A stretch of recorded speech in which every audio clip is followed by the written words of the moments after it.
ಮಂದಾರ್ತಿಯ ಯಕ್ಷಗಾನ ಮೇಳ ಒಬ್ಬ ದರೋಡೆಕೋರನಿಂದ ಪ್ರಾರಂಭವಾಗಿದ್ದಂದ್ರೆ ನೀವು ನಂಬ್ತೀರಾ? ನಂಬಲೇಬೇಕು. ಬನ್ನಿ, ಅಂತದೊಂದು ವಿಶೇಷವಾದ ಕಥೆಯನ್ನ ನಾನಿವತ್ತು ನಿಮ್ಗೆ ಹೇಳ್ತೇನೆ.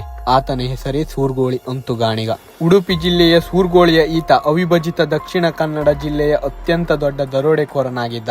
ಆದರೆ ತನ್ನೂರಿನವರ ಪಾಲಿಗೆ ರಾಜನಾಗಿದ್ದ. ಶ್ರೀಮಂತರ ಬಳಿ ನಿಮ್ಮ ಮನೆಯನ್ನ ಕಳ್ಳತನ ಮಾಡುತ್ತೇನೆಂದು ಹೇಳಿ ಪಂತ ಕಟ್ಟಿಯೇ ಅವರ ಮನೆಯನ್ನ ಕಳ್ಳತನ ಮಾಡುತ್ತಿದ್ದ.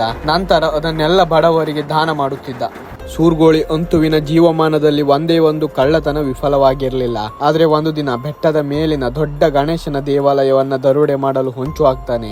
ಅದೇ ಕರಾವಳಿಯ ಅತಿ ದೊಡ್ಡ ಗಣೇಶನ ದೇವಾಲಯವಾದ ಆನೆಗುಡ್ಡೆ ಶ್ರೀ ವಿನಾಯಕ ದೇವಸ್ಥಾನ. ಕತ್ತಲಾಗ್ತದೆ. ಅಂತೂ ತನ್ನ ಸಂಗಡಿಗರೊಂದಿಗೆ ದೇವಾಲಯದ ಎದುರಿಗೆ ಬರ್ತಾನೆ. ಎಷ್ಟೇ ಪ್ರಯತ್ನಿಸಿದರೂ ದೇವಾಲಯದ ಮುಖ್ಯ ದ್ವಾರ ತೆರೆಯಲಾಗದ ನಿರಾಶನಾಗ್ತಾನೆ.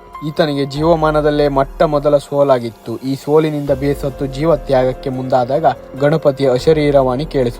ಭಕ್ತಿಯಿಂದ ದೇವಾಲಯದ ಎದುರಿಗಿರುವ ಪುಷ್ಕರಣಿಯ ಬಲಭಾಗದಲ್ಲಿ ಸ್ನಾನ ಮಾಡಿ ಮೊದಲು ಸಿಕ್ಕಿದ ವಸ್ತುವನ್ನೇ ಎತ್ತಿಕೊಂಡು ಹೋಗು ಎಂದು ಕೇಳುತ್ತೆ. ಗಣಪತಿಯು ಹೇಳಿದಂತೆ ಮಾಡಿ ದೇವಸ್ಥಾನದ ಒಳಗೆ ಬಂದವರಿಗೆ ಒಂದು ಬಿದಿರಿನ ಬುಟ್ಟಿ ಸಿಗುತ್ತೆ. ಅದನ್ನ ಎತ್ಕೊಂಡು ತಮ್ಮ ಊರಾದ ಸೂರ್ಗೋಳಿಯ ಕಡೆಗೆ ಹೊರಡ್ತಾರೆ. ಹಾಗೆ ಮುಂದೆ ಹೋಗುವಾಗ ಬುಟ್ಟಿ ತುಂಬಾ ಭಾರವಾಗ್ತದೆ.